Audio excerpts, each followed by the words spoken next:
It's okay to record, right, Don? Oh, yeah. It's okay. I'm Yeah. used to being recorded. Okay, all right. So thanks everyone for coming. And we're very lucky. We have Don Baker, a professor at UBC, University of British Columbia, and an expert on Korean religion. And he's going to talk to us about Christianity in Korea today. So what I'm going to do, I'm going to make my screen bigger here. And I think I'm going to turn on, give me a second, okay? I want to get a pin on Dawn. There we go. So there's Dawn. And Dawn, take it away. You're up, man. Okay. First of all, I am a specialist on religion, but I'm really an historian. But when I teach modern Korean history, I try to tell my students there are three dramatic changes in Korea in the 20th century. One is the political change, the second half of the century, from dictatorship to democracy. The second is, of course, the economic change from poverty to prosperity. But the third one, historians usually overlook, which is a dramatic change in Korea's religious culture, which Christianity has played a major role in. And so that's what I'll talk about. Oops, it's not, why is it not? Oh, there we go. Okay, oops, let me go back a bit. I went too far there. Oh, okay. I began my study of Korean religion with studying the Catholics because I was interested in Confucians, and the first Catholics were actually Yangban converts. And it came to Korea in 1784 without missionaries, which is fascinating. And the Catholics immediately got into trouble because the Joseon government demanded that, especially the Yangban, have a spirit tablet at the ancestor, at the Chesa, the ancestor memorial service. And Catholics were told by the Pope in Rome they couldn't do that. And the government said, then we'll kill you. And they did.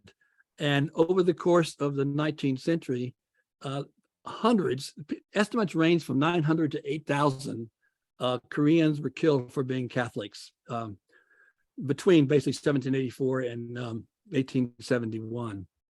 Okay. I just published a book about the early part of that persecution. I published it through Hawaii Express back in 2017, Catholics and Anti-Catholicism in Joseon, Korea. What's amazing is the Catholic community survived. There was about 40,000 people in 1900. But much of the first half of the 19th century, they didn't have a priest at all because the priest kept getting killed. So it's fascinating history. Whether you're a Catholic or not, it's fascinating history. Protestantism arrived exactly 1 century after the Catholics, but of course, we're going to talk about how Protestants quickly outstripped the Catholics in terms of numbers. One of the things that the Protestants did that the Catholics did not do, because the Catholics were being persecuted, the Protestants who were missionaries primarily from America, but also from the US, from the UK, and also some from Australia, they began founding modern schools and medical facilities like Severance Hospital, right? As that gained them a foothold in Seoul, which the Catholics didn't have, okay? And also a lot of Koreans at the end of the Joseon dynasty who wanted to modernize Korea were drawn to Protestant Christianity. They began to identify modernity with Protestant Christianity from the West.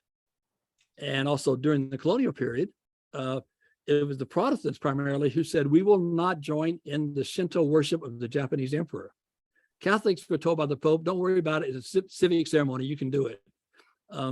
But Protestants went to jail for refusing to join in that mandated worship of the emperor, which gave Protestant Christianity a nationalistic image. Okay, so it really helped, right? Other advantages the Protestants had, it's mostly Presbyterian and Methodist, it still is. They were the first religious group in Korea to have what I call participatory form of worship, where you don't just have a celebrant like a Buddhist monk or a Catholic priest praying. You have the people joining in by singing, by shouting amen. It's a lot more fun, right? And they offer titles to lay people like elder and Bible woman, Kwanzaa. Catholics didn't do that. Buddhists didn't do that. Now Buddhists do that. People have been imitating the Protestants. But that attracted a lot of Koreans. One, Koreans like titles, right? They like to be called an elder. And they like participating. Koreans like to sing. And back then, the Catholic Church had Mass in Latin, right? Nobody sung, right? And Buddhists definitely just watched the monks back then. But Protestants from the very beginning were singing, and people like that. You probably remember from Korea, Korean Christianity, Protestant Christianity, is primarily evangelical, which means they're going to try to convert you, and fundamentalists, which means they believe the Bible should be taken literally. And they expect believers, whether you're Presbyterian or Methodist, to have a born again experience. That's kind of accepted among the. In fact, my friend Tim Lee down in Texas has written a book called Born Again about Korean Protestant Christianity. Now, what was the impact of Protestantism on Korea? I'm a historian, that's what I want to look at. People will tell you that Koreans have always believed in one God called Hananim. No, the term was invented by a Canadian missionary named James Gale. Okay, Hananim definitely has no background. Hananim is the one, and Koreans did not believe in one God. They believed in many spirits.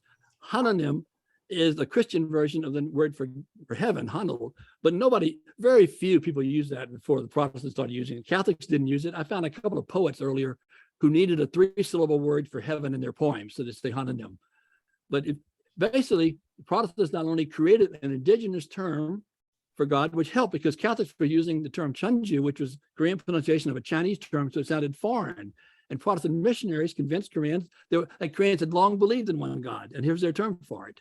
And there are still people most Koreans, I think, still believe that Hananim or Hananim is an indigenous Korean term for God, not recognizing it was invented at the end of the 19th century. Also, Protestants, even more than Catholics do now, emphasize borders between religions. If you are a Protestant, I've been warned by my Protestant in-laws about going to Buddhist temples for research, right? You don't cross religious boundaries. And what this led to, Protestants are very proud of saying they're Protestant. So this has led to other groups saying, then if we're not Protestant, what are we? Oh, we're Buddhist. And so as the number of Protestants and Catholics has grown in Korea, so has the number of people who call themselves Buddhist. I don't think Koreans are necessarily more Buddhist. It's just that they picked up this idea from the Protestants. In fact, if you've lived in the high rises in Seoul, you've seen on doors, the condos, little signs saying, I go to this church, right? And now people have started putting little stickers on the door saying, I go to this temple. But, the Protestants started this idea that you identify with a specific religious community. Now it's spread to about half the South Korean population doing that. And because Protestantism introduced participatory worship, it led to Pentecostalism. Most Koreans, again, we don't think of Presbyterians in North America as being Pentecostal, right? They tend to be kind of sober, but not in Korea. They speak in tongues. They believe pastors can expel evil spirits. Okay? I've been told many times about that phenomenon. And so they're Pentecostal fundamentalists, which in America used to be considered contradictory, but that's what we see in Korean. For most Korean Protestants, the vast majority are Pentecostal fundamentalists. Okay. And we also have the phenomenon of mega churches. Among I think the 3 of the 10 largest congregations in the Protestant congregations in the world are in Seoul. And this is Yoido Church, which used to claim 700,000 members of its congregation, 700,000. Now, the pastor has gotten in trouble. He was arrested for embezzling church funds.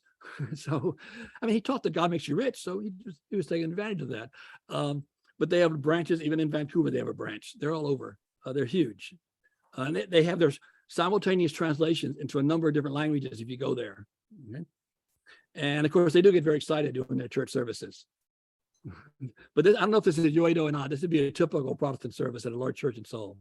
People, you don't want to sit there and listen to the sermon. You want to it's participatory. You chant along, you sing along, you pray aloud with the community. It's not Protestant services in Korea are definitely not boring, and that's part of their appeal. Okay. Now, I mentioned what I call the religious revolution in Korea, the dramatic transformation from over the course of the 20th century, but mainly in the second half. When the Japanese took over Korea, the Japanese like statistics. And so they did something that Chosun Dynasty had never done.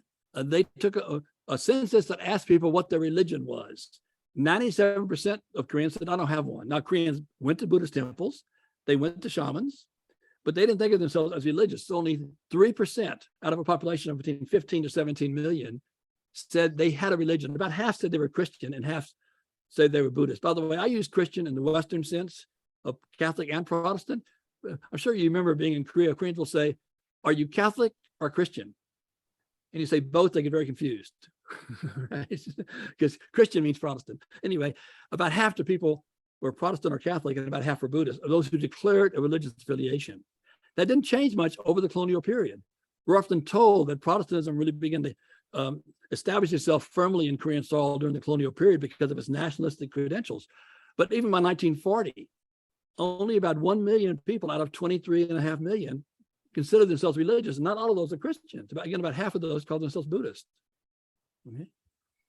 Now, when you guys went to Korean K1, it was 67, is that right? I think 12% of the population said they had a religion. Now, this is based, the government wasn't asking that question yet in the census. They didn't start asking that question until 1985. This is self-reported by religious organizations. Okay? But even then, religious organizations tend to exaggerate. Even then, only 12% of the population said they had a religion. Look what happened in 20 years. 1985, 42% said they had a religion. And again, about half said they were Buddhist, and about half said they were either Catholic or Protestant, mostly Protestant. Mm-hmm. That's an amazing transformation. Historians should take note. You know, okay? By 1995, you have, for the first time, the census shows over half the population of South Korea says they have a religious affiliation. Look at that, from 12% to 50% in 30 years. Does that mean more Koreans are going to temples? I don't think so. I think more Koreans are going to churches, but I think more people are saying, well, I don't go to church. I hang out at a temple sometimes. I must be Buddhist. If you ask Buddhists, which Gallup does, how often do you go to the temple? They say, oh, once or twice a year. You ask Protestants, how often do you go to church? Several times a week, right? So there's a difference. But nonetheless, you're getting people who are saying they are religious. Still half the population says they're not. It grew a little bit by 2004 when Gallup did a survey. Gallup did a survey about every 10 years. And South Korean government did a census again in 2005. Every 10 years, they do a census. And they found 53% said they had a religion. But then something happened. 2015, only 44% said they had a religion. That's a 9% drop in 1 decade. And those they say they have a religious affiliation. And then about 20% said they were, of the population said they were Protestant. Little over 15% said they were Buddhist, which is a major drop from 10 years earlier. And 8% said they were Catholic. I looked closely at those figures. Before we do that, I got to go back to North Korea. Before 1945, North Korea was much more religious than Southern Korea. Most Buddhists were in the South. Most Catholics and Protestants were in the North. What about half the Catholics were in the North? 61% of Protestants were in what is now North Korea. Pyongyang was 20% Protestant. Missionaries called it the Jerusalem of Asia. Okay. Even Chundokyo, which remember Chundokyo, was the oldest indigenous organized religion in Korea, organized in the 19th century. 70% of their believers were in North Korea in 1945, which may be why Chundokyo has an official presence in North Korea still. Okay.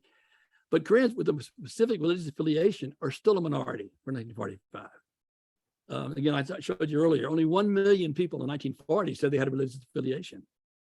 But in North Korea, it was 18%. What's going on there? Why is North Korea so much more religious than South Korea? If the Korean people had chosen themselves to divide the country, probably Northern Korea would have been non-communist and Southern Korea would have been communist, because actually the communists were more active in the South back then. Okay. Mm-hmm. So again, let's go. 1960, there were like 600,000 Protestants in South Korea and about 450,000 Catholics. That's the last time the number of Catholics and Protestants was that close, by the way. Buddhism claimed to have 6.8 million followers, but the census didn't find that many, but there were about 25 million people in South Korea at that time. Look at 2015. Population has grown to 49 million, now it's 52 million. It's incredible how fast it's growing. Well, 2 million people living in South Korea now are not Korean ethnicity. Okay. In 2015, the census, and there'll be another one in 2025, the census found less than 10 million people were Protestant. That's still a pretty good percentage. 7.6 million were Buddhists. For the first time, you've got more Protestants than Buddhists in the census. And they found 4 million saying they're Catholic. The Catholic Church claims more, but we'll talk about that in a minute. Gallup did a poll a year earlier. Gallup, census obviously talks to everybody. Gallup chooses a sample, and Gallup found more Buddhists than Christians, but by a slight percentage. Okay.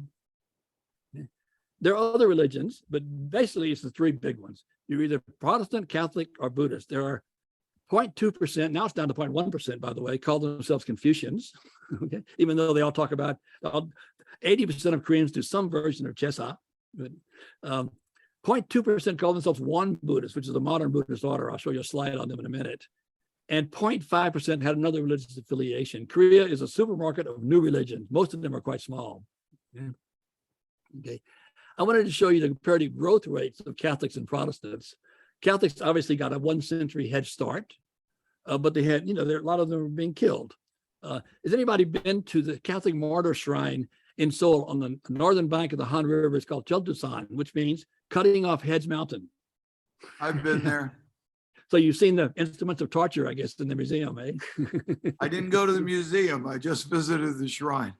Okay, well, they would line the Catholics up there and chop their heads off and throw their body in the river next.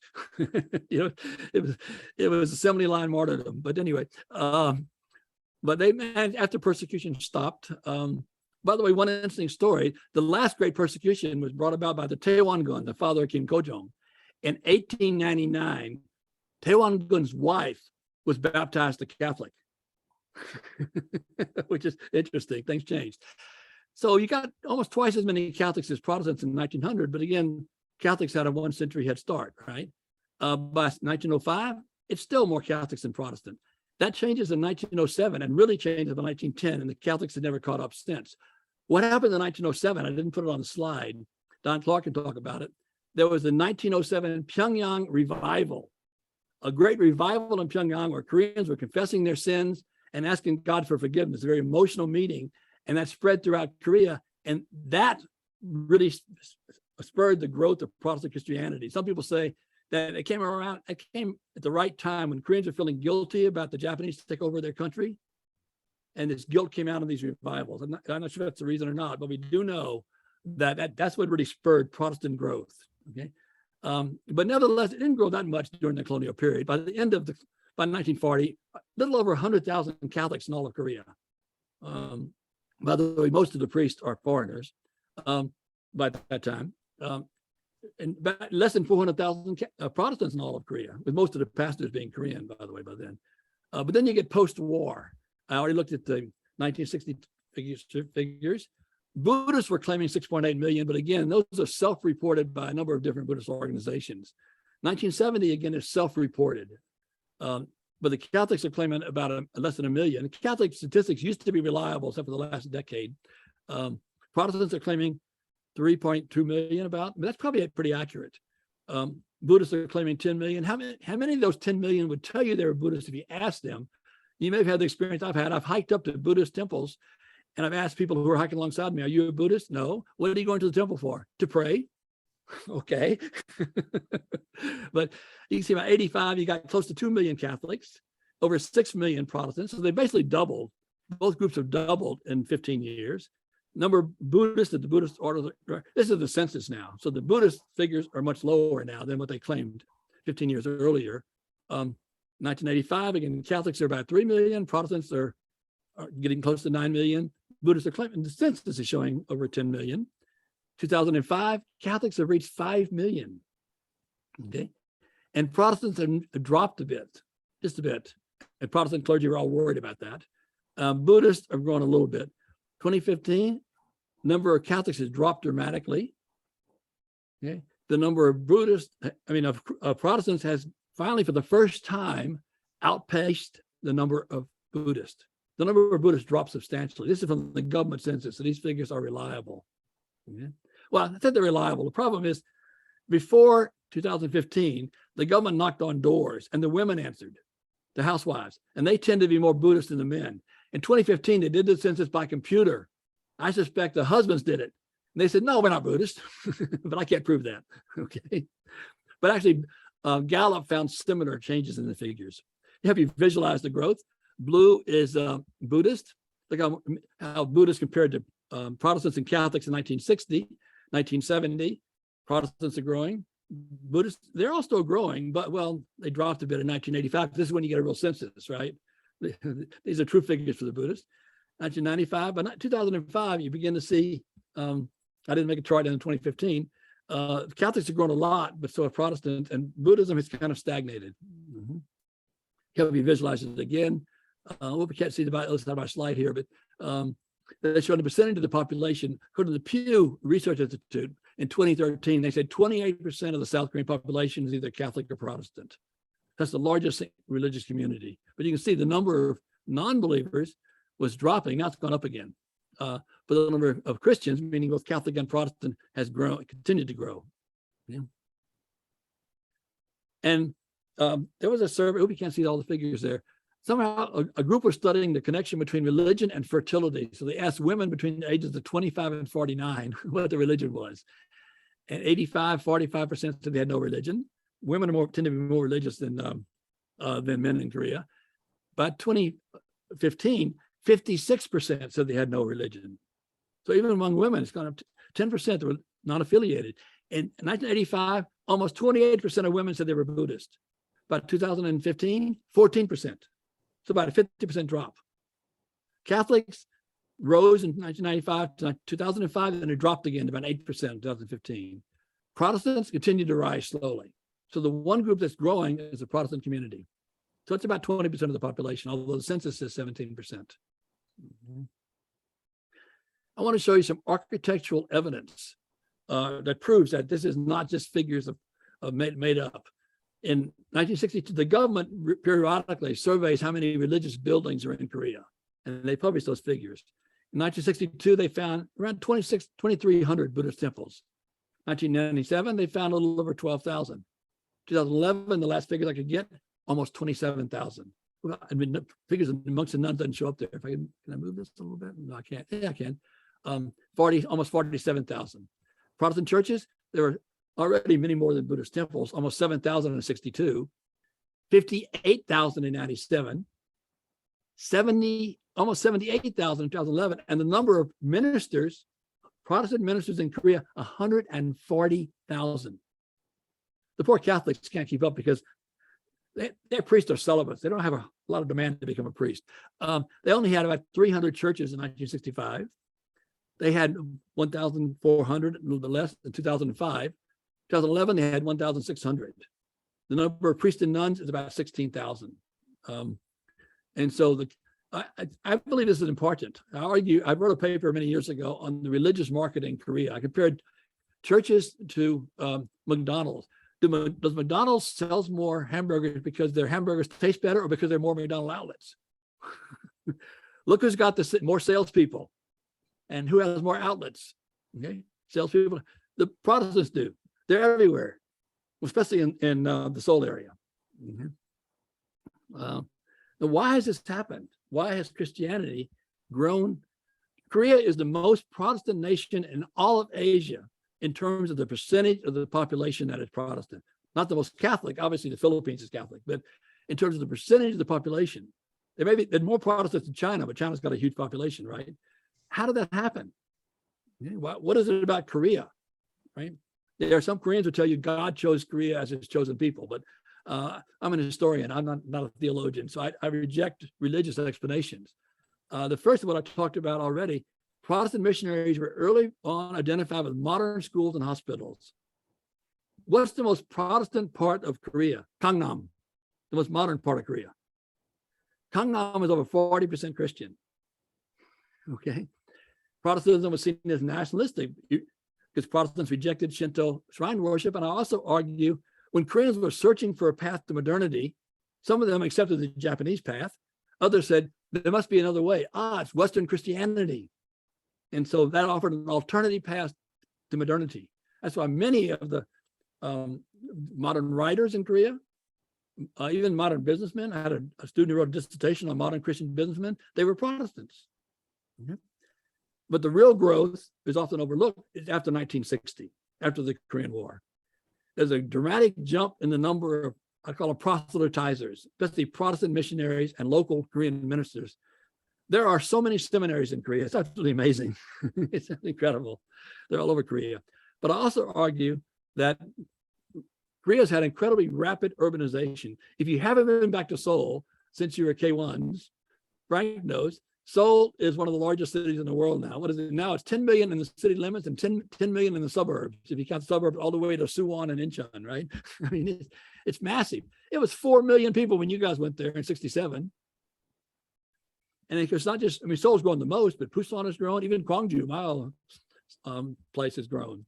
And so what happens when you move from a village or small town to Seoul? You need a community, and you're going to find a community because people are going to knock on your door and say, why don't you come to my church? And you don't know anybody else, so you go to their church and you have an instant community. So I believe you can track the growth of Christianity and the growth of cities. Because traditional religion with Buddhism, of course, shamanism, which still is very powerful. We estimate there may be up to 300,000 practicing shamans in Korea today. They don't have an official organization, so it's hard to really count, but we think that's the case. It's a rare example of shamanism living in an industrialized society. Usually it fades when you industrialize. Confucianism, of course, was very important with ancestor rituals and so on. But that was part of village society. When you left the village, you didn't have the peer pressure to go to the temple, to go to the shaman when you had an illness in the family. And so you wanted to be modern, especially when you moved to the city. And again, being a Protestant, took a while for Catholics to be identified with modernity. It took quite a while. I would say not until the 1970s. So you became a Protestant Christian. And that's what it meant. You moved to Seoul, you become Protestant. Okay. Now, I have to make an exception here. That's true of Seoul. What I still can't figure out, I'm not a sociologist, I'm an historian. You go to Busan, there are more than twice as many Buddhists as Christians. The same thing in Daegu. What you see in Busan and Daegu are a lot more temples. And I'm not sure, I mean, they both have grown very rapidly, though not as much as Seoul, but they've grown. And yet they haven't really adopted this identification of Christianity with modernity that we see in Seoul. And I don't know, I know Gyeongsang-do was always more conservative. We see that still today politically, right? But I'm not sure why it's so different. Right? So different. By the way, the only province where Catholics and Protestants are in roughly equal numbers is Jeju. And I'm still not sure why that is the case either. Okay, so here's the growth of urbanization. I'm going to help you visualize it. I mean, it's been incredible. I actually don't like Seoul now. It's too crowded. I prefer to get out of Seoul as soon as I can, go to the countryside. And I haven't been in Seoul in 3 years because of COVID, but I'm assuming Koreans still don't maintain the sense of body distance we'd like in North America. They seem to bump into you on the street, right? The Japanese avoid that. Even though Tokyo is crowded, they manage to weave in around you. I don't know how they do it in Japan, but they do. But in Korea, it's still bump, bump, bump, right? So I like to get on the countryside where people, first of all, they smile on the street and they don't bump into you. But anyway, but it's hard to go to the countryside now, right? There's not much countryside left in Korea. It's all urban. Korea is like 90% urban now. Okay. So I want to give you, for those who can still read Korean, this is when was this? I think this is 2021, Gallup. Gallup found that in Seoul, 15% of people said they were Buddhist, 21% said they were Protestants, and 8% said they were Catholic. Okay. Same thing in Incheon, 10% Buddhist, 20% Protestants. You get down to Daegu, 24% Buddhist, 12% Protestant, 4% Catholic. Busan, 32% Buddhist, 6% Protestant, 2% Catholic. What is going on? I'm going to be retiring soon from training graduate students. I'd love to have a graduate student trained in sociology try to figure out what's going on here. I really don't understand it. But anyway, that's. But I wanted to bring this up. I've had my Korean Canadian students say to me, "Oh, all Koreans are Christians," because in North America, 71% are. It's the case both in Canada and in the U.S. when there's a large Korean population. So you cannot look at the Korean American community and think, oh, they're a representation of Korea. Only 6% of Koreans in North America call themselves Buddhist. And only 23% say they have no religion, where now it's half in Korea. Why is that, by the way? I think it's two reasons. One, same reason people became Christian when they moved to Seoul. You come to North America, you want a community, there's a Korean church nearby, more likely to be a Protestant church than a Catholic church, but it'll be a church. Very few temples. There are Korean temples that tend to be out of town. Well, the church is right there in the city. So you go there so you can speak Korean, eat Korean food, meet some Korean friends. You start going to church regularly, you become a Christian. Okay. But also, again, there are Koreans who think to live in North America, you should be Christian. That's the way of fitting in, right? even though they go to Korean church. So, but this figure has been pretty steady for about 4 decades. That the vast majority of Koreans in North America are Christians, and most of those are Protestants. So again, what is a Protestant advantage? For a long time, there have been more Protestant churches and Protestant preachers than there are Buddhist temples and proselytizers. And if you spend much time in Korea, you probably had people sit next to you on the subway and say, try to practice their English by saying, "Want to come to my church?" I've had that happen many times, right? Catholics have started doing the same thing. I've seen a few Buddhist proselytizers on the street as well. By the way, Buddhists didn't start setting up what they call proselytizing centers until the 1980s. Catholics are doing a little bit of proselytizing, but not nearly as much as Protestants. In fact, Protestants, it's not just Protestants, they want you to go to their church. I consider Korean Protestantism more pastor worship. It's all their pastor, right? But again, it was Protestants who introduced participatory congregational worship. Now the Catholics have Mass in Korean. They've been doing that since the 1960s, and Catholics saying. I've seen Buddhist services where they have pianos in the temple, and they have Buddhist hymns now where people sing. Okay? But that began with the Protestants. Okay? The idea that you participate in a worship service. And again, Protestants offer status rewards to lay people. In North America, Methodists don't have elders.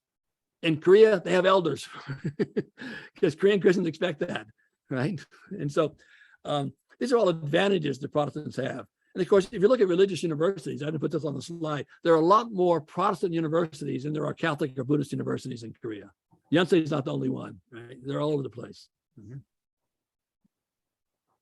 So here's what Gallup found in 2021. Gallup is nice enough to put their stuff on the web for me to steal from it.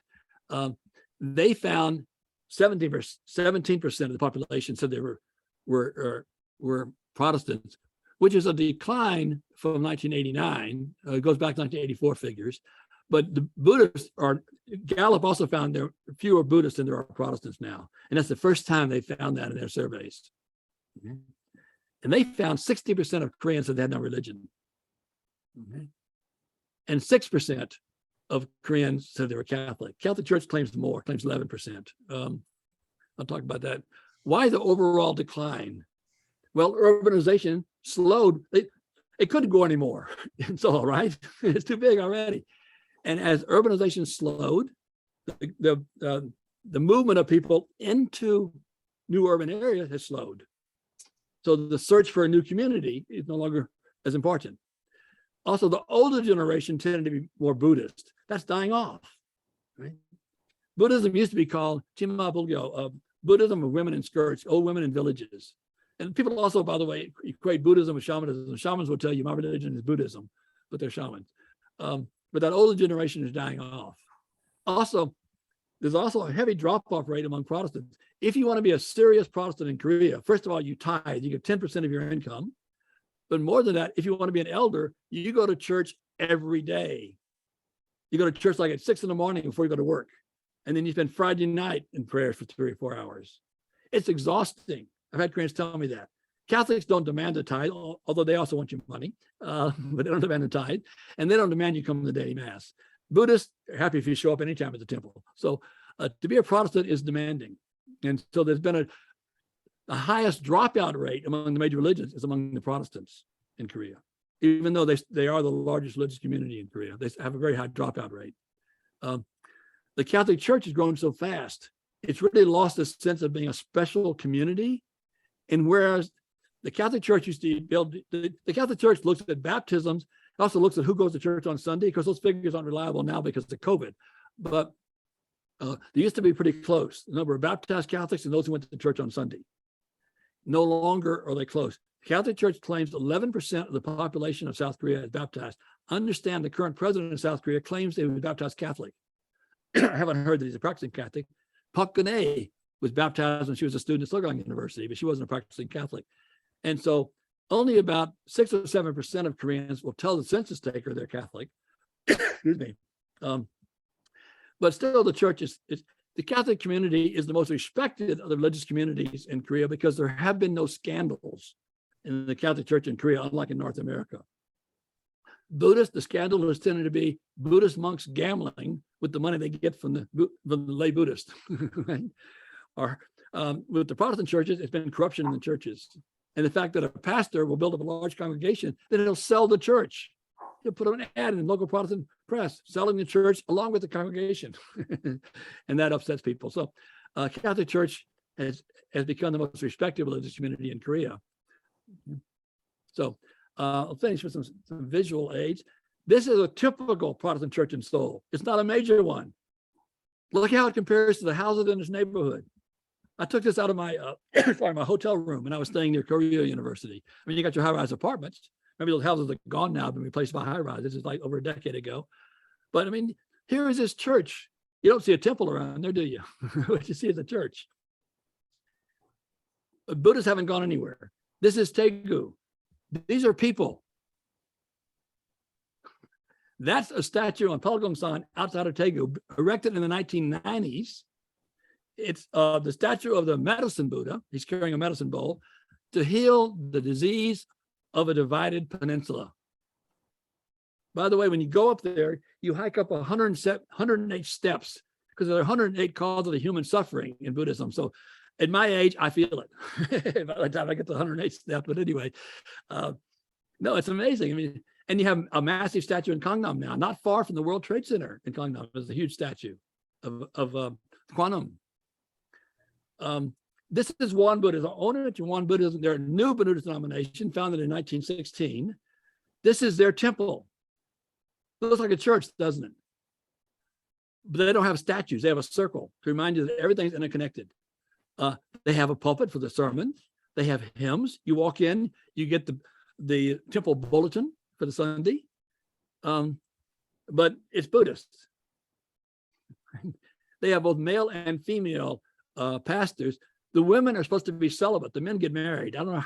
I think the women have begun to complain about that. But anyway, how many Won Buddhists are there? Won Buddhists will tell you 500,000. The census says 100,000 maybe max. But anyway, they're an interesting group because they show how much Christianity has permeated Korean religious culture so that a modern Buddhist group feels not in its doctrines, but as externals to imitate Christianity. Look at this. Looks like a Protestant church. Mm-hmm. But one of the nice things about Korea, and I'll finish with this, is that we don't have much religious conflict, maybe because no one religion is dominant. I was hanging around in Gangnam one time, and it was on Christmas time, and I approached a large Buddhist temple, and here I saw Christmas trees at the entrance.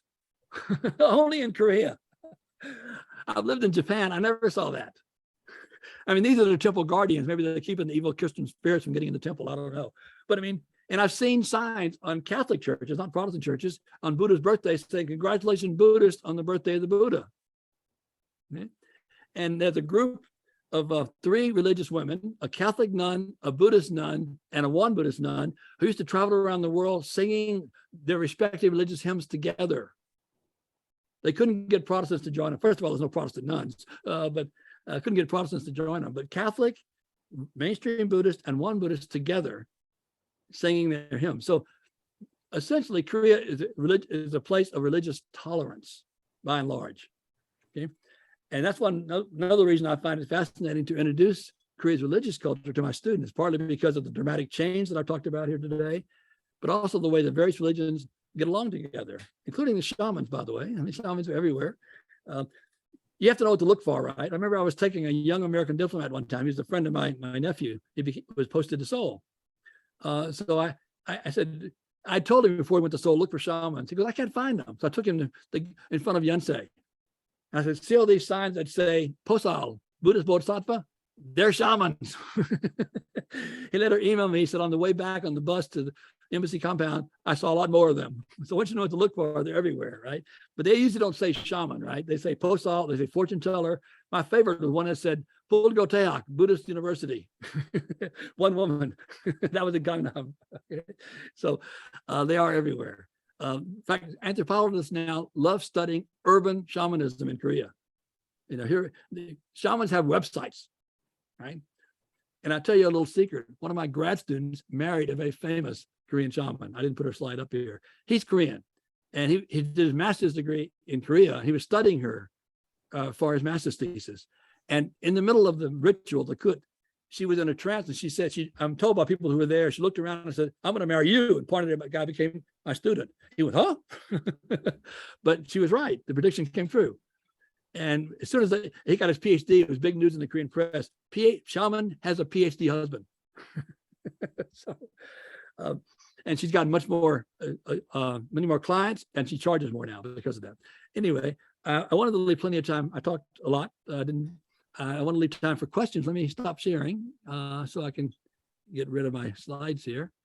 Okay. Oh, let me go to lost. No, there we are. Okay. I talk fast. I'm used to talking 45 minutes, by the way. That's what I do in my classes, right? So it's kind of automatic. I'm sure Frank knows what that's like. I don't know how many of you have been back to Korea much since you left in Peace Corps. I mean, I know Dave has. I know Ned has. I know Frank works there. It's unrecognizable to those of us who haven't been back in 20 or 30 years, right? It's changed so much. It's incredible. I mean, Korea is more modern than North America now in many ways. The internet's faster. Okay. So I have a any question for you, Doc. Sure. I wonder if you showed a lot of different polls that have been taken. I wonder if this has ever been broken down according to social class. So is there a sense of, class affiliations and crossed with religious affiliation? Yeah, there is. The census does that, and so does Gallup. And what they found is Christianity, I haven't looked at the latest figures, but Christianity tends to be associated with the middle class and upper, whereas Buddhism tended to be a lower class religion. Now, that may be changing now, but that was what this figure usually showed. Okay? Mm-hmm. It's people go to university often become Christian for the first time in their life when they go to university. And how about that non-affiliated category? How does that break down? That's interesting. That's really grown in the last decade, as I showed. Right. And that is a lot of younger people with university educations, Mm-hmm. which is interesting. So they're middle class, Uh-huh. or maybe they're trying to be middle class. It's really hard to get a job now in Korea, but yeah. So it's been a big change there.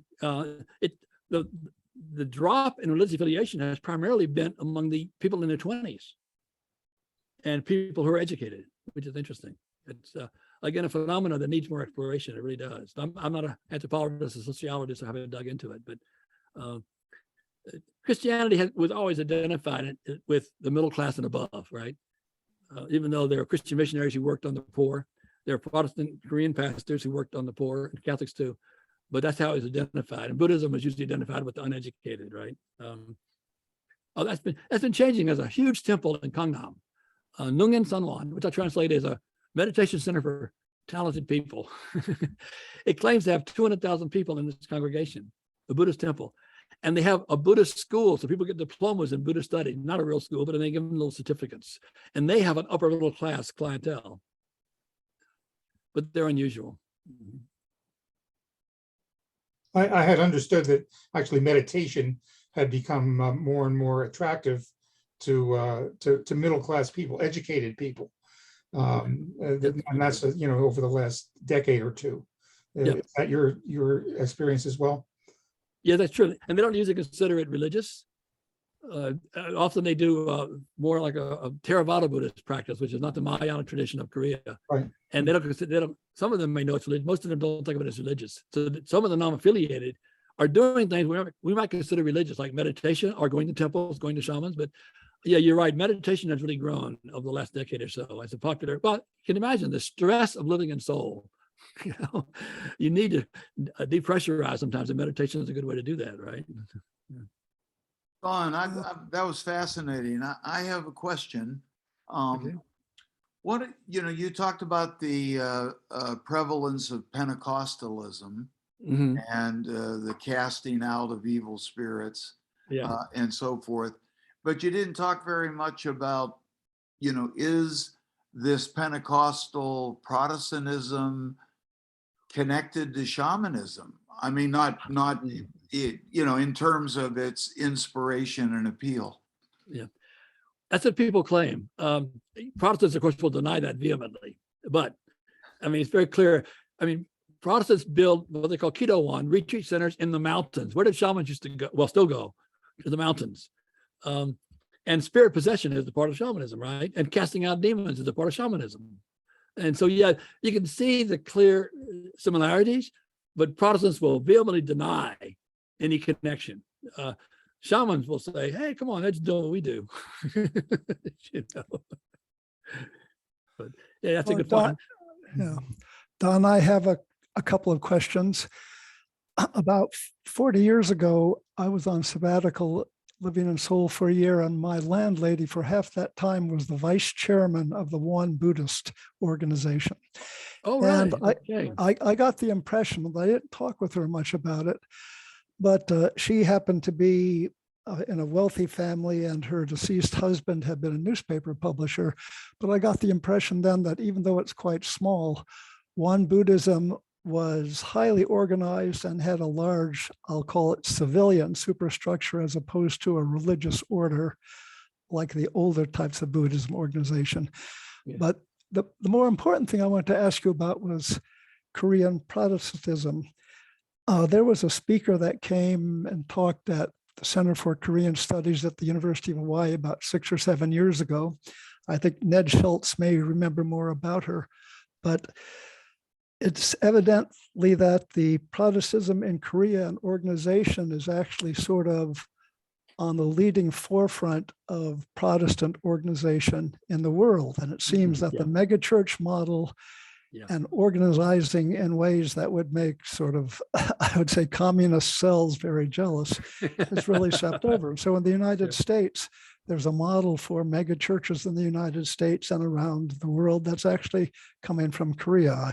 Those are sort of apart from what you're talking about, but it shows organizational power and how to build up an organization and engage in M&A. Yeah. Well, the Yoido Church founded Church Growth Inc., a corporation to tell people how to grow their churches. Okay. And South Korea now is number 2 in the world in the number of Protestant missionaries being dispatched overseas, only behind the United States. Okay. And for Won Buddhism, it's because it was, it didn't have statues and does away with what they call Buddhist superstition. It attracted middle-class people who wanted to be Buddhist and modern at the same time. And also Samsung has a Won Buddhist connection. The Samsung, the people who run Samsung, they've given a lot of money to Won Buddhism. So Won Buddhism, again, if you want to be modern and you want to be Buddhist, it used to be, mainstream Buddhism has modernized now with their hymns and the big publishing house with, what do they call it? Pogwangsa, also in Songpa area. But for a long time, if you wanted to be a modern Buddhist, Won Buddhism was the place to go, especially in Seoul. Yeah. Don, I had to miss part of your talk. So I don't know if you covered this, but did you talk about Mormons at all in terms of religion? No, I didn't. And of course, Protestant Christians call Mormons Edon, which really drives the Mormons crazy. If somebody from a Protestant family joins the Mormons, their family will really give them a hard time. So Mormons have told me, I mean, they have a temple. They have enough Mormons in Korea to have a temple that there's a very high attrition rate. People join, but then they get so much static from their Protestant neighbors, they quit. That's what I've been told. I haven't looked at I don't have any figures for joining and leaving the Mormon community, but I've been told that by people who know the Korean Mormon community quite well. But again, they have enough that they have a temple. But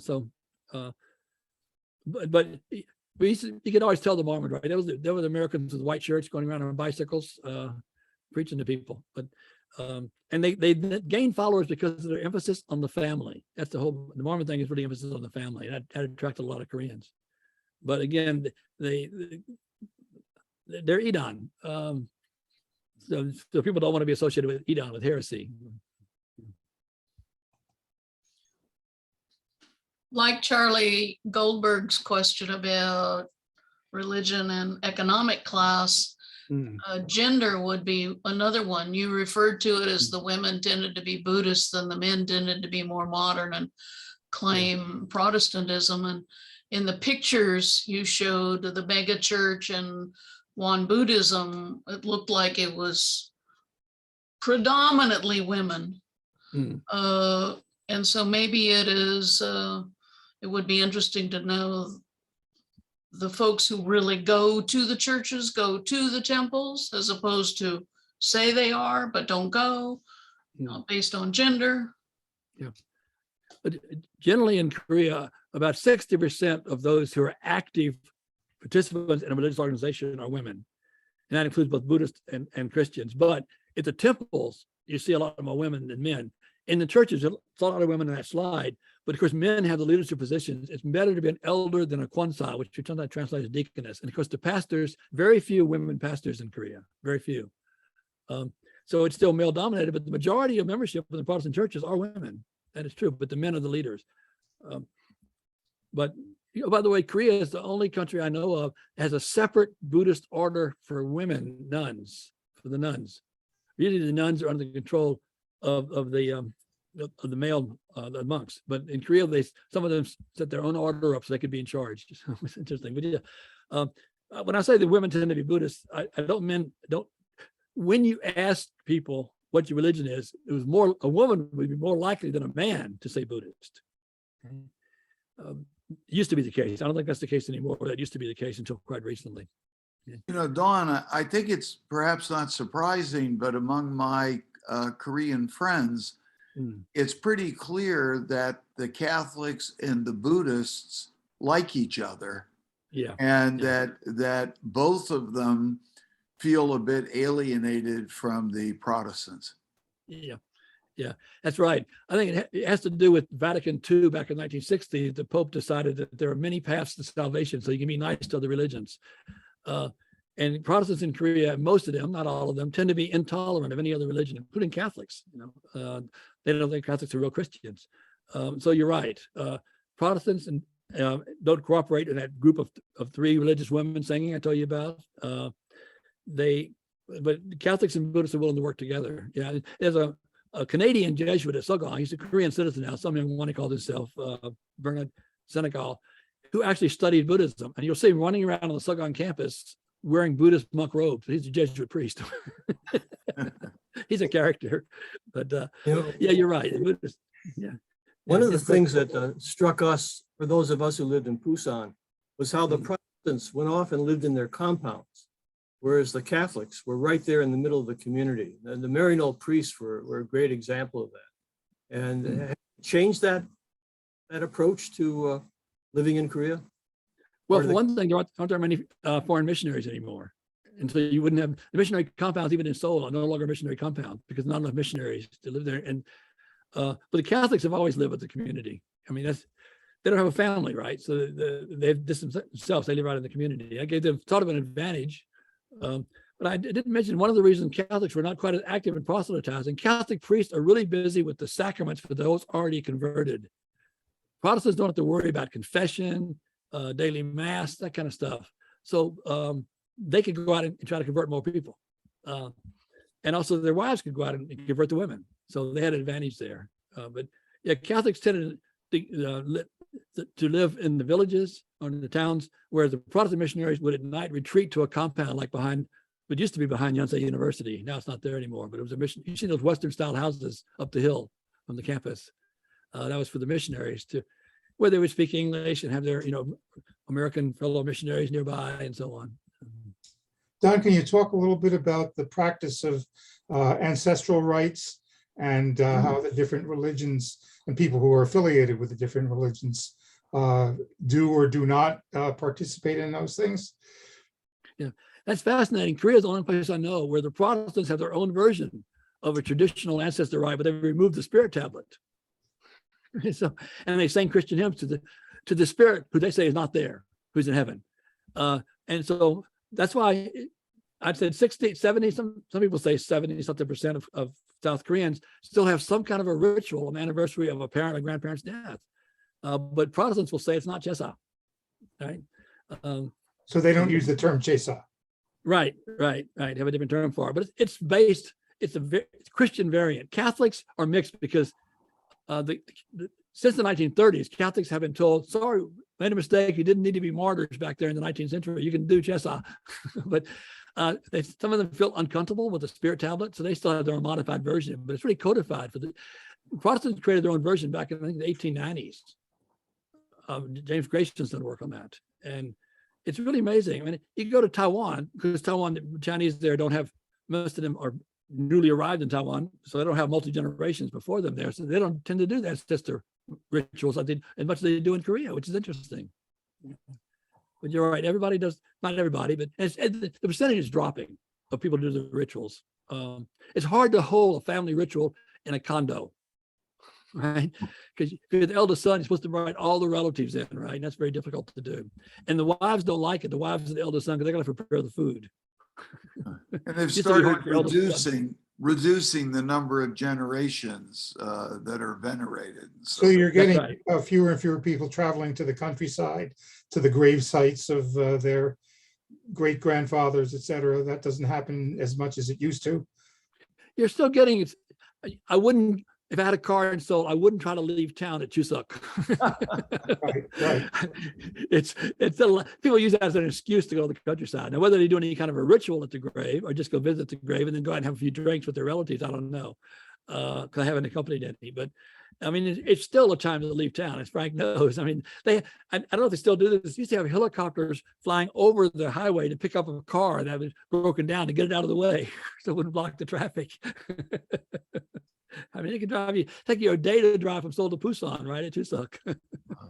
John, I have a question. My impression was when I was in Korea about 15 years ago that the main religion of Koreans was materialism or capitalism.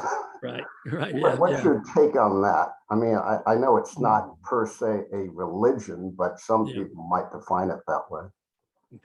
Well, I mean, the Yoido Church I mentioned, the largest congregation in Korea, one of the largest in the world, they teach you if you believe in God their way, you will get material blessings. You'll get rich. And a lot of Koreans believe that you become rich by going to church. They believe when you tithe, you're going to get the money back later by getting richer. And so we call it Kibok Shanang, a religion of blessings, of material benefits.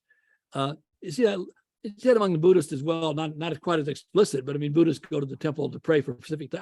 By the way, I've seen signs on Buddhist temples in the mountains saying, come here, and they don't say give money to the monk, and we will pray for 1,000 days that your son gets accepted in the Seoul National. So they do that too. So you're right, it's religion, and shamanism too, religion for practical benefit, right? So that is very strong there. Very definitely. It's really contrary to Confucianism, which was the dominant ideology of the elite, right? In Chosun, where you're not supposed to pursue personal benefit or profit. It's the pursuit of profit has really taken over in Korea. Hey, one couple of things, if I could. First, Don, thank you. Really great to see you again and Good to see you. kind of get this overview. It's amazing.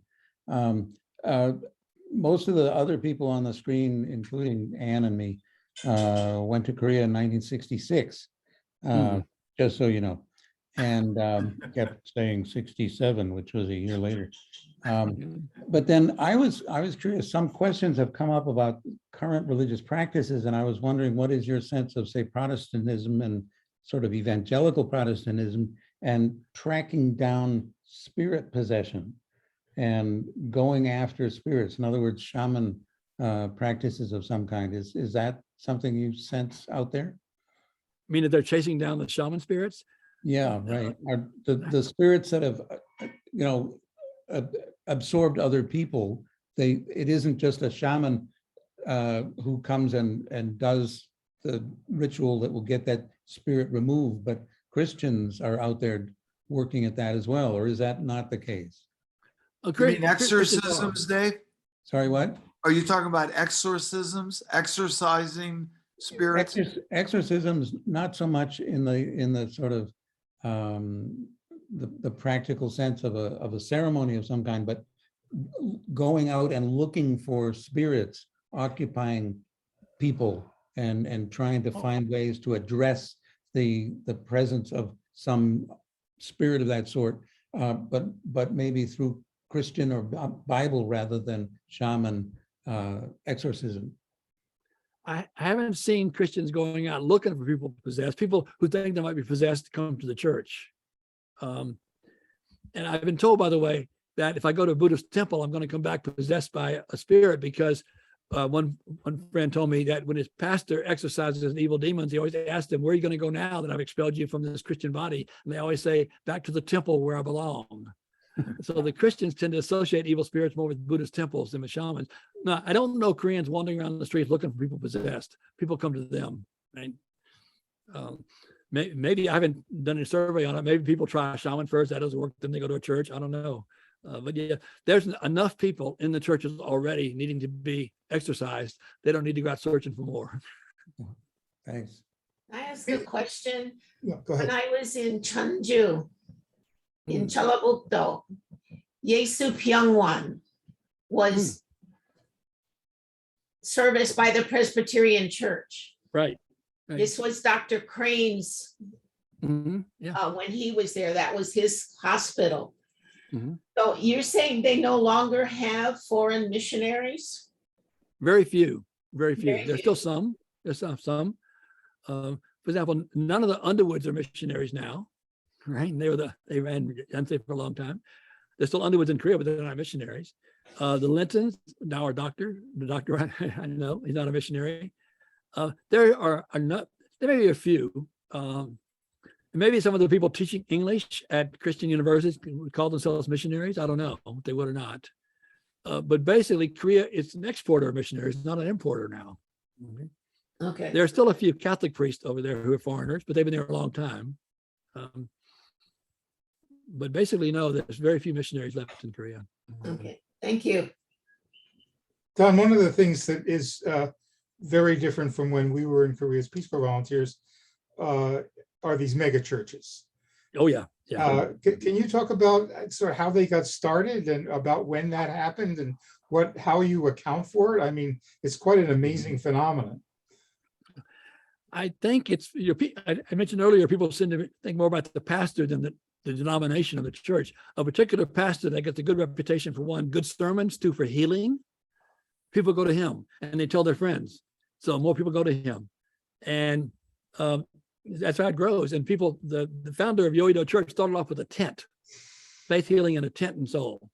But his reputation spread. So more and more people came to him. And they really, the Methodists also have a congregation. One church has 60,000 people in it. Okay. It's this concentration on an individual pastor more than it is on the denomination that you belong to. In fact, by the way, there may be 200 different sub-Presbyterian denominations in Korea. They keep, and several Methodist denominations that keep splitting.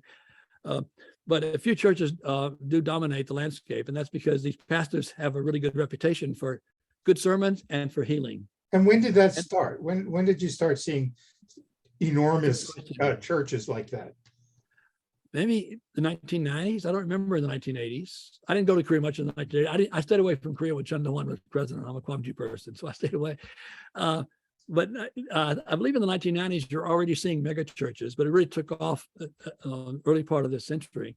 When churches seem to be, Koreans are very proud that they rank among the largest churches in the world in terms of congregation size.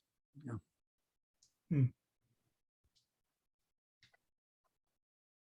By the way, one of the reasons they're able to survive these large churches, we were talking earlier about like communist proselytizers, Korea came up with the idea of cell groups. You get 10 members of the congregation who live in a neighborhood, and they meet regularly once a week in the home of one of the members.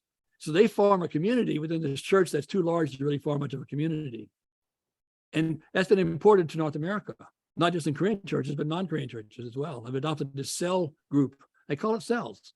And it works very well because, first of all, if you want to leave that church, your 9 members of your cell are going to say, "What are you doing?" You got to stay in this group, right? So, and they do Bible study and stuff like that. So the cell groups have been very effective in managing the sense of community despite the huge size of these churches. That sounds like Soka Gakkai with those. Yeah, it does, doesn't it? Yeah. Those cells. Yeah. And there is some chanting in the Korean churches. I've seen Korean Christians chanting, "Yes and yes and yes and yes and over and over again for an hour or so." So, Wow.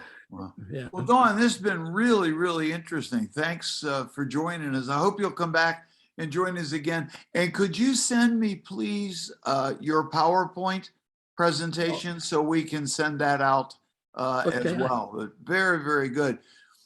Thanks again. Let's give Dawn a round of applause. I enjoyed seeing some of you for the first time, some of you for the first time in a long time. I enjoyed it.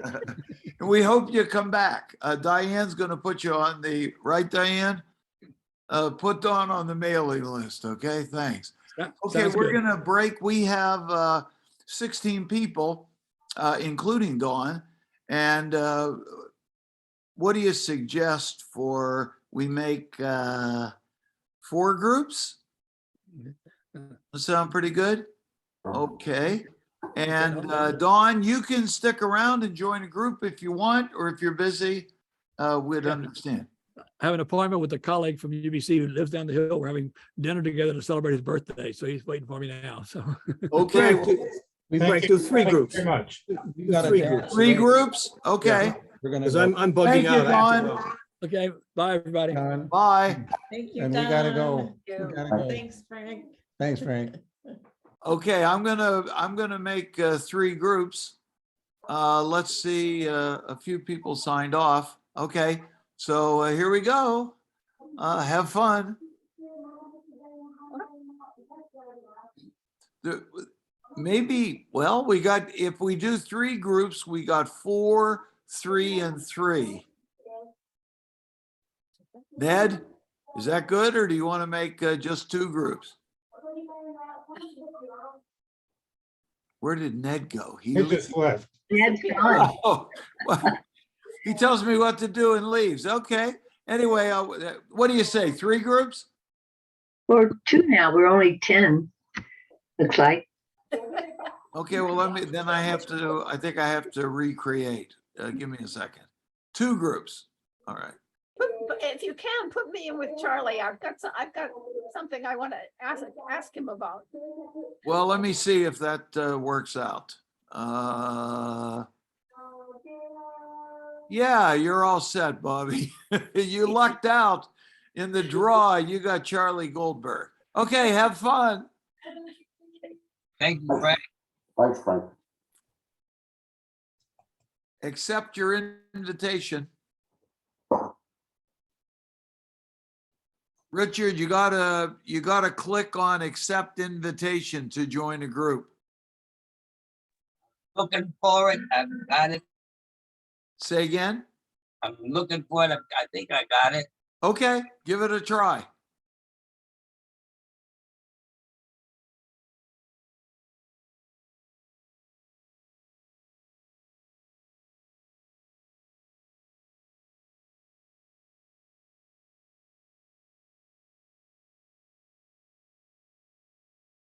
Can you still hear me, Richard? Good.